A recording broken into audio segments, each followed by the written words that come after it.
En fonction des écoles que vous voulez intégrer, il y a tous les coefficients qui vont varier. Bon, je vais pas vous présenter le coefficient de chaque école parce que ça va être très très long parce qu'il y a plusieurs écoles, toutes les écoles que je vais présenter ont des coefficients qui vont varier. Mais ce qu'il faut savoir, c'est globalement, ce qui compte le plus, c'est le dossier. Donc, c'est toutes les écoles généralement l'analysent, toutes, évidemment avec un coefficient plus ou moins important. Mais les coefficients majeurs, c'est surtout sur les notes de dossier, les épreuves orales, et après, ça se répartit sur les épreuves écrites. Moi, en tout cas, pour vous les énoncer, épreuve écrite, vous avez une épreuve de compétences digitales. Donc, c'est tout ce qui touche au domaine digital, donc c'est un peu d'informatique. Ensuite, vous avez une épreuve d'enjeux contemporains, donc c'est entre guillemets de la GGSP si vous préférez, ça peut vous expliquer un petit peu. Ensuite, vous avez l'épreuve de mathématiques, donc ça se rejoint en concours Access, c'est un peu raisonnement, logique, etc. Ensuite, une épreuve de français, donc c'est pas exactement comme le bac de français, ça va être un peu différent. Ensuite, une épreuve de LVA, donc en fonction, il vous propose, donc c'est LVA ou LVB, donc toutes les langues généralement qui peuvent être disponibles en fonction de vos LVA et LVB. Donc il y a anglais, allemand, arabe, chinois, espagnol, hébreu, italien, japonais, néerlandais, portugais et russe. Généralement, c'est ces langues-là que vous avez dans votre lycée. Généralement, les principales, les plus répandues, généralement, c'est anglais, allemand, chinois, italien, espagnol. Après, quand vous êtes dans des lycées internationaux avec plusieurs langues, etc., ou plusieurs options, ça peut varier, mais généralement, c'est ces principales langues. Et donc, ça, voilà pour les épreuves écrites. Et enfin, vous avez une analyse documentaire, donc c'est une épreuve d'analyse de documents, étude de documents. Étude critique. Une critique, hein, pour rappel, c'est pas que négatif, donc c'est analyse, critique, positive ou négative. Ensuite, vous avez les notes sur dossier, donc ça c'est votre dossier, c'est le tronc commun. Généralement, comme je l'ai dit dans la vidéo précédente, c'est en fonction de si vous êtes en trimestre. Pour la première, ce sera trimestre 2 et 3 qui seront analysés. Et si vous êtes en semestre, semestre 2. Et pour la terminale, bon, généralement, vous n'êtes pas en semestre parce que vous adaptez sur Parcoursup, enfin, voilà, vos lycées, vos établissements s'adaptent sur Parcoursup. Mais du coup, c'est en trimestre. Et ce qui est compté, enfin, ce qui est comptabilisé, analysé, c'est généralement le trimestre 1 et le trimestre 2. Et enfin, vous avez les épreuves orales avec une épreuve d'entretien ou épreuve spécifique, donc c'est comme un entretien d'embauche, les échanges, parler de projet, parler de motivation, etc. Et une épreuve de langue. Alors, il n'y a pas de détails, donc c'est soit LVA ou LVB, mais je pense que ça va être plus LVA et généralement ça va être plus anglais, parce que généralement les trois quarts des personnes ont LVA anglais. Donc voilà. Après, pour chacune des épreuves, je peux vous détailler, si vous voulez, un petit peu le contenu de ces épreuves. Donc en français, non, pardon, excusez-moi. Donc, vous avez trois types de séquences. Séquence 1, comprendre. Séquence 2, communiquer. Séquence 3, analyser. Séquence 4, entre guillemets, on pourrait dire oraliser. Enfin, ces épreuves orales. Donc, c'est exprimer, on va dire. En tout cas, première épreuve, première séquence, comprendre. Vous avez la compétence digitale. Donc, c'est, je vais vous lire à chaque fois les intitulés, enfin, le contenu. Cette épreuve vise à mettre en évidence votre compréhension du monde numérique. Voilà, c'est l'informatique, comme je le disais précédemment, et votre agilité technique. Les questions portent sur vos compétences numériques, recherche, traitement et gestion de données, communication et interaction numérique, création de contenu, y compris programmation. Donc ça fait partie dedans, hein, tout ce qui peut être Python, Java, CSS, HTML. Bon, généralement, ça va être du Python, le truc le plus répandu que vous pouvez faire en maths. Peut-être du Scratch, mais je pense pas parce que ça c'est plus niveau collège. Donc voilà. Ensuite, deuxième épreuve, donc, pour la compétence digitale, oui, donc pour vous détailler, vous avez 20 questions et c'est 20 minutes max. Donc autrement dit, une minute, une question. Enfin, après, vous gérez comme vous voulez, hein, mais dans la logique, c'est ça. Ensuite, deuxième épreuve, enjeu contemporain, vous avez 40 questions et 30 minutes maximum. Donc c'est pour ça qu'un maximum, ça veut dire que en fonction des conditions d'examen, ça se trouve, l'examen il peut durer que 15 minutes, enfin ou 20 minutes. Mais en tout cas, c'est 30 minutes maximum. Enjeux contemporains, cette épreuve porte sur l'actualité et votre compréhension de grands enjeux sociétaux internationaux durant les 10 mois précédant le concours. Donc ça porte sur les 10 mois précédents. Donc si vous le passez maintenant, enfin bientôt quoi, ça va porter un petit peu sur la guerre en Ukraine, le conflit israélo-palestinien, ça va être un peu ces idées-là. Ensuite, mathématiques, 20 exercices. Donc c'est pas des questions mais c'est exercices et 40 minutes max. Donc ça fait 2 minutes par exercice.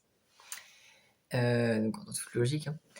Mathématiques. Donc, cette épreuve a pour objectif de tester, en plus de vos acquis du niveau lycée, votre capacité à réfléchir et à raisonner. Donc, en fait, ça va se baser à la fois sur les compétences du lycée, mais en même temps, la capacité à réfléchir et à raisonner. Donc, c'est le côté un peu logique, le raisonnement. sur des problèmes accessibles à tous, quels que soient vos choix de spécialité en terminale. Donc même si vous avez AGG, SP, SES, HLP ou HLP, enfin du coup en terminale, donc AGG, SP, SES, HLP, AGG, SP, HLP, SES, etc. Ou alors anglais ou peu importe. Enfin, ce que je veux dire, c'est que même si vous n'avez pas maths, si vous avez maths complémentaire ou même pas maths en option, vous n'avez pas maths du tout, l'épreuve est quand même accessible à tous. Donc c'est ça qu'il faut retenir.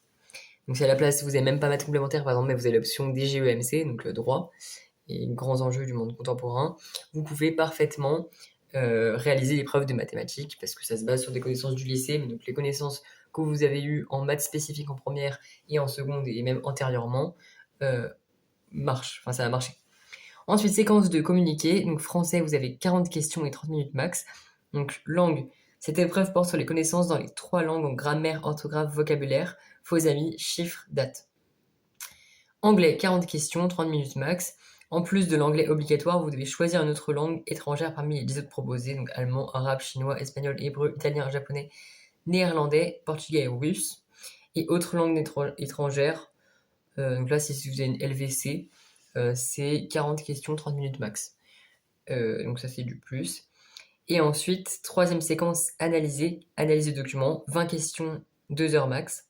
Analyse documentaire, à partir d'une base documentaire d'une vingtaine de pages, donc c'est une moyenne. Donc il peut y avoir, ça peut être des extraits d'œuvres, des articles de presse, des graphiques, des illustrations, etc. sur une thématique, par exemple le temps. Vous devez répondre, donc le temps, ça peut être, c'est soit le temps d'un point de vue philosophique, ou ça peut être le temps en HGSP, enfin d'un point de vue géopolitique, donc un côté un peu historique. Vous devez répondre à des questions de repérage puis d'analyse et reconstituer une synthèse. Donc c'est comme la liste de documents par exemple, en HGSP, donc l'épreuve du bac. C'est voilà, vous avez plusieurs documents et vous devez les synthétiser en répondant à un problème qui est posé, ou une problématique. Et enfin, la dernière séquence, donc entre guillemets oraliser, s'exprimer, donc c'est les épreuves orales. Donc voilà, généralement c'est épreuve de langue. Vous avez une question pour un problème, une problématique, et ben vous vous exprimez dans la langue. Et il y a le côté un petit peu entretien. Donc voilà. Et au niveau des épreuves, donc généralement les épreuves écrites, donc c'est à peu près le même mois, donc comme pour le concours Access. Donc là, ils disent que les épreuves écrites sont vers avril, début mi-avril, et les épreuves orales fin avril, fin mai, enfin entre fin avril et fin mai.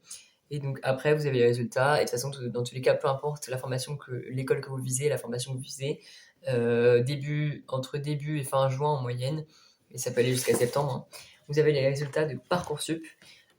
En fonction de ce que vous visez. Mais ce qu'il faut être conscient, c'est que vous n'aurez pas forcément le premier jour, et même c'est très rare, ou même quasiment impossible, que vous ayez le premier jour, donc dès le 1er juin, les résultats. Parfois, ça peut arriver pendant les vacances d'été, en juillet ou en août. Et de toute façon, c'est jusqu'à 10 septembre à peu près. Et parfois, il peut arriver que ça prenne plus de temps. Il peut y avoir du retard. Mais généralement, c'est ce délai-là. Il ne faut pas s'inquiéter si vous n'avez pas directement les résultats. En tout cas, voilà, donc, je vous remercie. Puis la vidéo sur ces 2 concours, donc, enfin, en tout cas celle-ci sur le concours Sésame, s'achève. Donc là, donc c'était les présentations des concours Sésame et Access pour les écoles de commerce et management. Et juste, je fais une petite parenthèse dans cette vidéo, c'est qu'après, pour les autres types d'études que vous visez, par exemple si vous visez médecine avec PASS ou LAS, parfois vous avez des modules qui sont proposés au sein de vos établissements scolaires. Pour l'ingénierie, vous pouvez avoir des modules aussi, modules ingénieurs, donc en fonction peu importe l'ingénierie que vous visez, que ce soit dans le BTP, donc dans tout ce qui est bâtiment, que ce soit dans l'automobile, enfin les transports, donc automobile, aéronautique, naval, etc., ou que ce soit dans tout ce qui est nucléaire, chimie, technologie, informatique, etc. Vous avez des modules qui sont proposés. Et enfin, tout ce qui est littéraire, pareil, vous pouvez avoir des modules.